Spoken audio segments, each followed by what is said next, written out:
வணக்கம் மக்களே, welcome back to நேற்று இன்று நாளை. இன்றைக்கி நம்ம வீடியோவில் ஒரு ஹெல்த்தியான ஸ்டார்டர் ரெசிபி தான் பார்க்க போகிறோம்.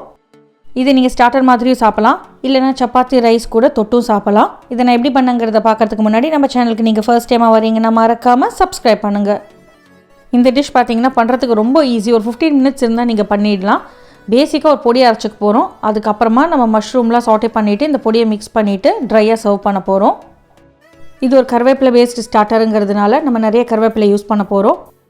முதல்ல ஒரு கப் கருவேப்பிலையை நல்லா அலம்பிட்டு தண்ணியெல்லாம் வடிகிற வரைக்கும் காய வச்சுருங்க. அதுக்கப்புறமா ஒரு கடாயில் 2 டீஸ்பூன் எண்ணெய் சேர்த்துட்டு எண்ணெய் சூடானதும் நம்ம வாஷ் பண்ணி வச்சுருக்கிற கருவேப்பிலையை சேர்த்துக்கலாம். பச்சையாக இருந்தால் நம்மளால் பொடியை அரைக்க முடியாது, அது விழுதாக தான் வரும். அதனால தான் நம்ம கருவேப்பிலையை ஃப்ரை பண்ணி எடுத்துக்க போகிறோம். ஓரளவுக்கு பொறன்னு ஆற வரைக்கும் நம்ம இதே மாதிரியே வதக்கிக்கலாம். ஒரு ஸ்டேஜுக்கு மேலே வாட்டரெலாம் டீஹைட்ரேட் ஆகி நம்மளுக்கு கருவேப்பிலை பொறன்னு ஆகிடும். பொறன்னு ஆனதுக்கப்புறமா கருவேப்பிலை தனியாக ஒரு பிளேட்டில் எடுத்து வச்சுருங்க.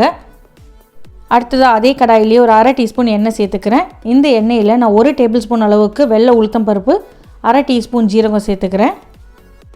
இது கூடவே நான் காரத்துக்கு 1/2 டீஸ்பூன் கருப்பு மிளகு சேர்த்துக்கிறேன். இப்போ பருப்பு நல்லா பொன்னிறமாக மாறுற வரைக்கும் நம்ம வறுத்துக்க போகிறோம். பருப்பு பொன்னிறமாக மாறினதுக்கப்புறமா இந்த மிக்சரை கருவேப்பிலை கூட சேர்த்து ஒரு பிளேட்டில் எடுத்து வச்சுருங்க. வறுத்த இந்த பருப்பு கருவேப்பிலெல்லாம் நல்லா ஆறட்டும், அப்போ தான் நம்ம பொடி இடிச்சிக்க முடியும். அடுத்ததான் நான் வாசனைக்கு பூண்டு வறுத்து எடுத்துக்க போகிறேன். அதுக்கு 1 டீஸ்பூன் எண்ணெய் சூடு பண்ணிவிட்டு ஒரு 10 பல்லு பூண்டை தோலோடு சேர்த்து வறுத்துக்கிறேன். பூண்டு நல்லா ரோஸ்ட் ஆகி வெடிக்க ஆரம்பிக்கும், அது வரைக்கும் நம்ம வறுத்துக்கலாம். லைட்டாக கலர் மாறும். அந்த மாதிரி ஆனதுக்கப்புறமா நீங்கள் அதை கடாயிலேருந்து எடுத்துகிட்டு ஆற விட்டுருங்க. ஆறினதுக்கப்புறமா இது எல்லாத்தையுமே நம்ம ஒரு மிக்ஸி ஜாரில் சேர்த்துட்டு பொடி இடித்து எடுத்துக்க போகிறோம். கருவேப்பிலையில் பார்த்திங்கன்னா பயங்கரமாக ஒரு ஃப்ளேவர் இருக்கும். அது ரொம்ப டாமினேட் பண்ணக்கூடாதுங்கிறதுக்காக நான் பூண்டு சேர்த்துருக்கேன். அடுத்ததாக அதே கடாயிலேயே 1 டேபிள் ஸ்பூன் எண்ணெய் சூடு பண்ணிக்கலாம். எண்ணெய் சூடானதும் 1/2 டீஸ்பூன் ஜீரகம், கொஞ்சமாக கருவேப்பிலை சேர்த்துக்கோங்க. இது ஒரு மஷ்ரூம் ஸ்டார்டருங்கிறதுனால நீங்கள் எவ்வளோ மஷ்ரூம் ஆட் பண்ணாலும் உங்களுக்கு போதாது. கொஞ்சம் வால்யூம் அண்ட் ஃப்ளேவர் இன்க்ரீஸ் பண்ணுறதுக்காக நான் 1 கேப்சிகமாக டைஸ் பண்ணி சேர்த்துருக்கேன். இது கூடவே 1 வெங்காயம் சேர்த்துக்கிறேன். அடுத்ததாக ஒரு 300 கிராம் மஷ்ரூமை நல்லா வாஷ் பண்ணிவிட்டு க்ளீன் பண்ணிவிட்டு அதையுமே பெருசாக நான் சாப் பண்ணி சேர்த்துக்க போகிறேன். மஷ்ரூமில் இருக்கிற வாட்டரெலாம் வெளியில் சுருகிடுங்கிறதுனால மஷ்ரூமை நம்ம 1க்கு 2 சாப் பண்ணி சேர்த்துருக்கேன். ஒரு 1/4 டீஸ்பூன் மஞ்சள் பொடி சேர்த்துக்கலாம். மஷ்ரூம் சேர்த்ததுக்கப்புறம் ஃப்ளேம் ஹையில் இருக்கட்டும், அப்போ தான் கம்மியாக தண்ணி விடும். நீங்கள் லோ ஃப்ளேமில் வச்சு பண்ணிங்கன்னா தண்ணி நிறைய வெளியில் சாகியாக ஆகிடும். ஆனியன், கேப்சிகம், மஷ்ரூம் ரெண்டுமே குவிக் குக்கிங் வெஜிடபிள்ஸ் தான். ஒரு 2-3 நிமிஷத்தில் உங்களுக்கு குக் ஆகிடும். இப்போ தேவையான அளவுக்கு உப்பு சேர்த்துக்கலாம். மஷ்ரூம் குக் ஆகிற வரைக்கும் வதக்கிக்கோங்க. ஜென்ரலாக நம்ம எங்கே போய் காய்கறிகள் வாங்கினாலும் நம்மளுக்கு கருவேப்பிலை ஃப்ரீயாக கொடுப்பாங்க. ஸோ நிறைய கருவேப்பிலை மீந்து நம்மளுக்கு என்ன பண்ணுறதுன்னு தெரியாதுன்னு நீங்கள் நினச்சிங்கன்னா நீங்கள் இந்த மாதிரி கறி லீஃப் வச்சு ஒரு ஸ்டார்டர் பண்ணி கொடுக்கலாம். மஷ்ரூமில் மட்டும் இல்லைங்க, இதே ஸ்டார்டரை நீங்கள் பன்னீரில் பண்ணலாம். இப்போ நம்ம அரைச்சி வச்சுருக்கிற அந்த கருவேப்பிலை பொடியை மேலே அப்படியே தூவி விட்டுட்டு கலந்து விடுங்க. நம்ம பொடியில் உளுத்தம் பருப்பு சேர்த்துருக்கிறதுனால அது மஷ்ரூம்லேருந்து வர எக்ஸஸ் வாட்டரை அப்சார்ப் பண்ணிவிட்டு இந்த மிக்சரை ட்ரையாக வச்சுக்கும்.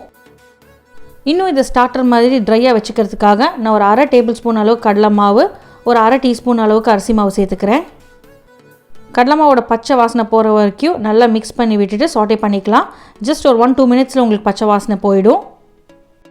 ஜென்ரலாக நம்ம ஃபுட்டில் போடுற கருவேப்பிலையெல்லாம் பசங்க எடுத்து போட்டுருவாங்க. கருவேப்பிலையில் எக்கச்சக்கமான ஹெல்த் பெனிஃபிட்ஸ் இருக்குது. ஸோ அது நம்மளுக்கு கிடைக்கணுங்கிறதுக்காக நீங்கள் இந்த மாதிரி டிஷ்ஷஸ் பண்ணி கொடுத்தீங்கன்னா கண்டிப்பாக பசங்க சாப்பிட்ருவாங்க.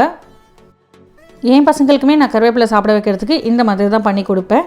கடைசியாக அடுப்பை ஆஃப் பண்ணிவிட்டு 1 டீஸ்பூன் அளவுக்கு டெசிகேட்டட் கோகோனட் பவுடர் சேர்த்துக்கிறேன். உங்கள்கிட்ட டெசிகேட்டட் கோகோனட் பவுடர் இல்லைன்னா ஃப்ரெஷ் கோகோனட்டை ஸ்லைட்டாக வறுத்துட்டு மேலே அப்படியே தூவி விட்டுருங்க. சாப்பிட்றதுக்கு சூப்பராக இருக்கும்.